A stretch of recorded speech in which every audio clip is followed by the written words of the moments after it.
Assalamualaikum warahmatullahi wabarakatuh. Yang terhormat Ibu Metaliana SPD MPD selaku dosen pengampu mata kuliah metode numerik. Di sini saya Meisaro dengan NIM 19038420037. Saya akan mempresentasikan pemahaman saya tentang deret Taylor. Untuk tidak memperpanjang waktu, marilah kita masuk ke pembahasan. Baiklah, langsung saja kita masuk ke pembahasan yang pertama, yaitu pengertian deret Taylor. Deret Taylor adalah kakas yang utama untuk menurunkan suatu metode numerik. Lalu, deret Taylor ini juga merupakan representasi dari fungsi matematika yang di dalamnya melibatkan turunan fungsi tersebut, di mana itu berarti urutan dari beberapa bilangan. Nah, deret Taylor itu sendiri dapat dituliskan dalam bentuk umum, yakni sebagai berikut. Sigma n sama dengan 0 tak hingga f berpangkatkan n dikali a per n faktorial dikali x dikurang a berpangkatkan n. Nah, dalam penyelesaiannya kita bentuk deretnya itu dari n0 sampai n tak hingga. Untuk lebih memahami, baiklah kita masuk ke poin yang kedua, yakni contoh soal. Tentukan deret Taylor dari fungsi fx sama dengan x pangkat 3 dikurang 2x ditambah 4 dengan a sama dengan 2. Penyelesaian. Nah, pada penyelesaiannya tahap 1 itu kita harus mencari turunan dari fungsi fx-nya, di mana ini merupakan n0 atau n sama dengan 0.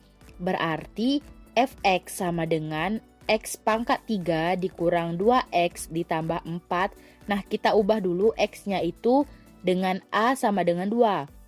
Lalu kita ubah fungsinya itu menjadi model fa. Nah, itu kita bisa ganti nilai x-nya menjadi 2, di mana ketika kita substitusikan a sama dengan 2 ke fungsi fx, maka hasil dari f2-nya itu untuk fungsi yang pertama, jadi f2-nya sama dengan 8.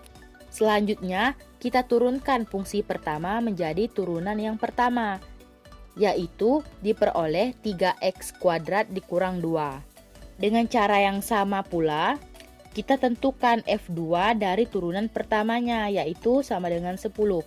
Kemudian, turunan kedua f aksen x sama dengan 6x, di mana turunan dari f2 sama dengan 12. Selanjutnya, turunan ketiga sama dengan 6, di mana nilai dari f2 sama dengan 6. Nah, turunan yang keempat, x-nya itu sama dengan 0. Hasil dari turunan f4, 2 sama dengan 0. Nah, kita berhenti di turunan keempat karena tidak ada lagi yang bisa kita turunkan. Lalu, kita bentuk persamaan umum Taylor-nya. Nah, sigma n sama dengan 0 tak hingga f berpangkatkan m dikali a per n faktorial dikali x dikurangkan a berpangkatkan n. Nah, kita masukkan tadi deretnya, kita mulai dari n sama dengan 0. f2 ditambah f aksen 2 per 1 faktorial x kurang 2 pangkat 1. Lalu f2 itu ditambah dengan f aksen 2 per 1 faktorial dikali 1 dikali x dikurangkan 2 berpangkatkan 1. Nah, di sini untuk n sama dengan 1. Kemudian ditambah dengan f aksen 2 per 2 faktorial dikali x dikurang 2 berpangkat 2 untuk n sama dengan 2. Kemudian f aksen 2 per 3 faktorial dikali x dikurang 2 berpangkatkan 3 untuk n sama dengan 3. Ditambah dengan f turunan keempat dikalikan 2 per 4 faktorial dikali x dikurang 2 berpangkatkan 4. Nah, setelah kita menuliskan deret dari n sama dengan 0 sampai n sama dengan 4 dan seterusnya, kita substitusikan nilai dari setiap deret dari n sama dengan 0 hingga n sama dengan 4. Lalu diperoleh di sini untuk F2-nya itu nilainya 8, ditambah F aksen 2 itu nilainya 10 dibagi 1 faktorial itu 1, dikali X dikurang 2 berpangkatkan 1, ditambah 12/2 X kurang 2 kuadrat, ditambah 6/6 dikalikan X kurang 2 pangkat 3 ditambah 0/24. Nah, 24 di sini ialah hasil dari 4 faktorial, karena 4 faktorial itu jumlahnya adalah 24. Lalu 0/24 dikali dengan X dikurang 2 pangkat 4 dan seterusnya. Nah, sampai di sini kita juga sudah menemukan deret Taylornya. Lalu apabila kita ingin menyederhanakannya lagi untuk melihat apakah di akhir sesuai dengan model fungsi yang pertama ataupun tidak. Lalu kita masuk poin yang keempat, yaitu penyederhanaan. Nah, untuk penyederhanaan di sini kita lanjut dengan 8 ditambah 10 dikalikan X. Nah, 10X ini dikurangkan dengan 20. Lalu ditambah 12 dibagi 2 sama dengan 6. X kurang 2 kuadrat. Ditambah 6 dibagi 6 itu sama dengan 1. Berarti X dikurang 2 pangkat 3 ditambah 0 ditambah dan seterusnya. Selanjutnya kita sederhanakan atau kita jumlahkan yang bisa kita jumlahkan. Jadi dituliskan 10X dikurang 12 ditambah 6 dikalikan X kuadrat dikurang 4X ditambah 4 ditambah X pangkat 3 dikurang 6X kuadrat ditambah 12X dikurang 8 ditambah 0 dan seterusnya. Lalu kita kumpulkan yang sejenis.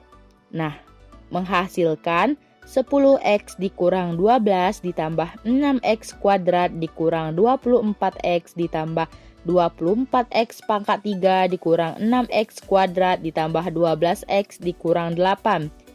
Untuk hasil akhirnya yaitu X pangkat 3 dikurang 2X ditambah 4. Nah, dengan begitu maka hasilnya sesuai dengan fungsi soal yang pertama. Selanjutnya kita masuk ke poin yang kelima, yaitu sumber utama galat numerik. Secara umum terdapat 2 sumber utama penyebab galat dalam perhitungan numerik. Sumber utama kesalahan dalam numerik atau galat numerik adalah yang pertama yaitu adanya galat pemotongan dan yang kedua adanya galat pembulatan. Nah, kesalahan hitung sama dengan error sama dengan galat.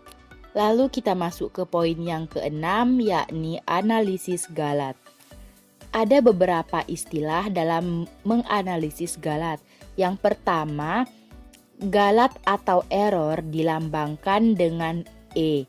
Kemudian nilai sejati dilambangkan dengan A. Untuk nilai hampiran dilambangkan dengan A topi. Error yang terjadi ini ialah selisih antara nilai sejati dikurangi dengan nilai hampiran dan nilai dari galat. Nilainya mutlak, jadi sekalipun nilainya negatif itu tidak akan dianggap negatif karena jika nilainya negatif pun akan dijadikan positif karena bersifat mutlak. Lalu yang kedua, galat ini terjadi di berbagai macam perhitungan. Dengan satuan, misalnya ada yang satuannya milimeter, sentimeter, dan meter, akan distandarisasikan dengan galat relatif sehingga semuanya akan bernilai sama, yaitu dengan menggunakan rumus galat relatif sama dengan galat per solusi sejati atau ER sama dengan E per A. Lalu untuk yang kedua ada galat relatif hampiran, maka rumusnya menjadi galat per solusi hampiran. Nah, untuk lebih memahaminya lagi, kita masuk ke contoh soal. Diketahui nilai A sama dengan 10/3 dan A topi sama dengan 3,333. Hitunglah. Yang pertama galat, yang kedua galat mutlak, yang ketiga galat relatif, yang keempat galat relatif hampiran. Nah, untuk penyelesaiannya, kita misalkan di sini kita mengambil 10/3. Nah, 10/3 itu dianggap nilainya tadi 3,333. Padahal yang benar itu 10/3 itu nilainya 3,33333 dan tidak ada habisnya. Nah, di soal kita diminta untuk mencari yang pertama yaitu galat. Galat itu sendiri adalah selisih dari solusi sejati dan juga solusi hampiran. Maka di sini 10/3 dikalikan 3,333. Nah, kita jadikan dalam bentuk pecahan terlebih dahulu. 10/3 itu kita kali dengan 3,333 per 1000, lalu kita kali silang. 10 dikali 1000 sama dengan 10.000 per 3 dikali 3333. Maka menghasilkan 9999 per 3 dikali 1000 sama dengan 3000. Sama dengan 10.000 dikurang 999 sama dengan 1/3000. Nah, 1/3000 itu sama dengan 0,000333. Lalu kita diminta untuk mencari galat relatif. Nah, galat relatif itu sendiri memiliki rumus galat per solusi sejati. Nah, galatnya tadi kan 1/3000 per solusi sejatinya itu 10/3. Lalu sama dengan 1/3000 dikali dengan 3/10 sama dengan 3/30.000 sama dengan 0,0001. Lalu yang terakhir kita diminta untuk mencari galat relatif hampiran. Nah, untuk mencari galat relatif hampiran ini kita menggunakan rumus galat per solusi hampiran. Nah, 1/3000 per 3,333.